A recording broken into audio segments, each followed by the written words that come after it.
You're listening to A Chapter a Day, a daily podcast. The Bible comes alive as we read a chapter out loud each day. Good morning. We are here for a chapter a day where we read a chapter from the Bible each day. Good grief, my hair is all over the place. My apologies.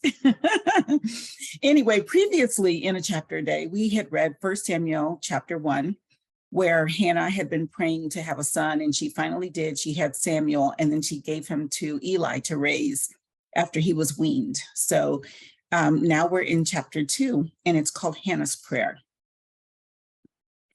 Then Hannah prayed and said, "My heart rejoices in the Lord my horn is lifted high." And it says in some of the other texts, horn is with 3 bulls, which is interesting. I don't really understand. My mouth boasts over my enemies, for I delight in your deliverance. There is no one holy like the Lord. There is no one besides you. There is no rock like our God. Do not keep talking so proudly, or let your mouth speak such arrogance. For the Lord is a God who knows, and by him deeds are weighed. The bows of the warriors are broken, but those who stumbled are armed with strength. Those who were full hired themselves out for food, but those who were hungry hunger no more. She who was barren has borne 7 children, but she who has had many sons pines away. The Lord brings death and makes alive. He brings down to the grave and raises up. The Lord sends poverty and wealth. He humbles and he exalts. He raises the poor from the dust, and lifts the needy from the ash heap. He seats them with princes. He has them inherit a throne of honor. For the foundations of the earth are the Lord's. Upon them he has set the world. He will guard the feet of his saints, but the wicked will be silenced in darkness. It is not by strength that one prevails. Those who oppose the Lord will be shattered. He will thunder against them from heaven. The Lord will judge the ends of the earth. He will give strength to his king and exalt the horn of his anointed. Then Elkanah went home to Ramah, but the boy ministered before the Lord under Eli the priest. Eli's wicked sons is this next chapter, or this next portion of the chapter. Eli's sons were wicked men. They had no regard for the Lord. Now it was the practice of the priests with the people that whenever anyone offered a sacrifice, and while the meat was being boiled, the servant of the priest would come with a 3-pronged fork in his hand. He would plunge it into the pan or kettle or cauldron or pot, and the priest would take for himself whatever the fork brought up. This is how they treated all the Israelites who came to Shiloh. But even before the fat was burned, the servant of the priest would come and say to the man who was sacrificing, give the priest some meat to roast. He won't accept boiled meat from you, but only raw.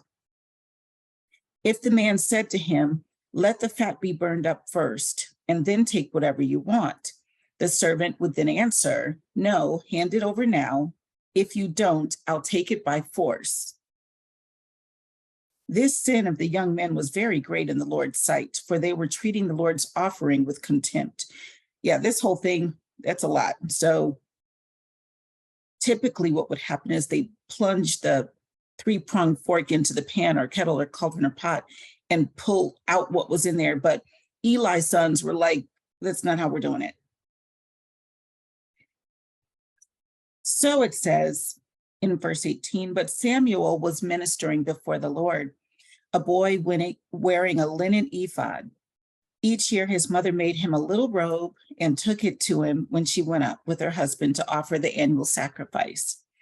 Eli would bless Elkanah and his wife, saying, may the Lord give you children by this woman to take the place of the one she prayed for and gave to the Lord.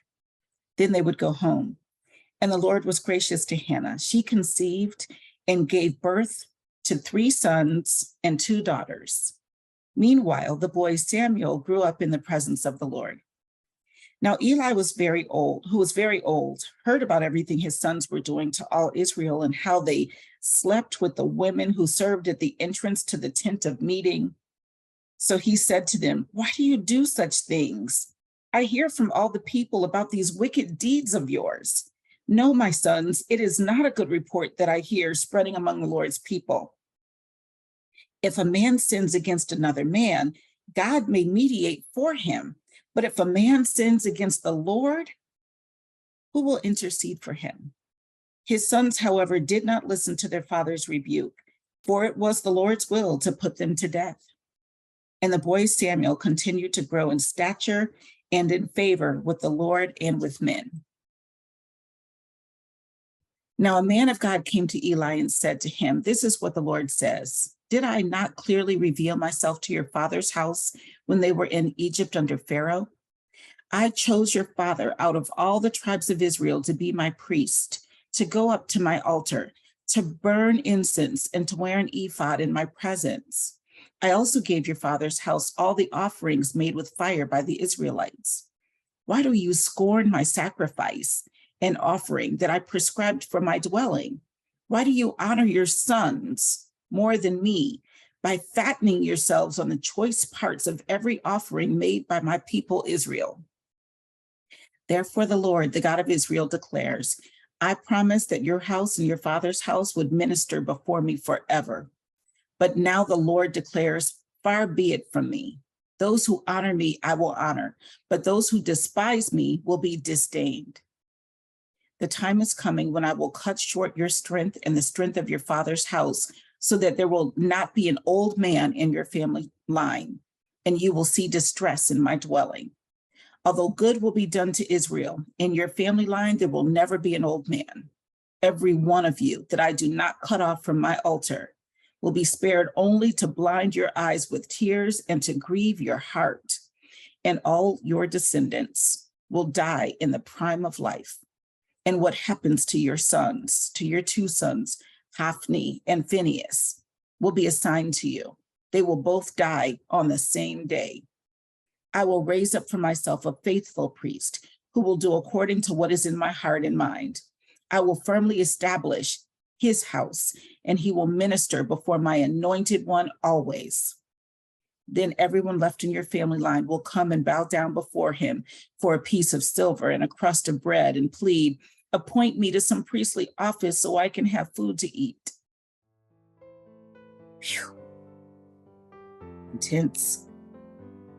That was 2 Samuel. That was 1 Samuel chapter 2. 1 Samuel chapter 2, and it was pretty intense. We'll read what happens in 1 Samuel chapter 3 tomorrow.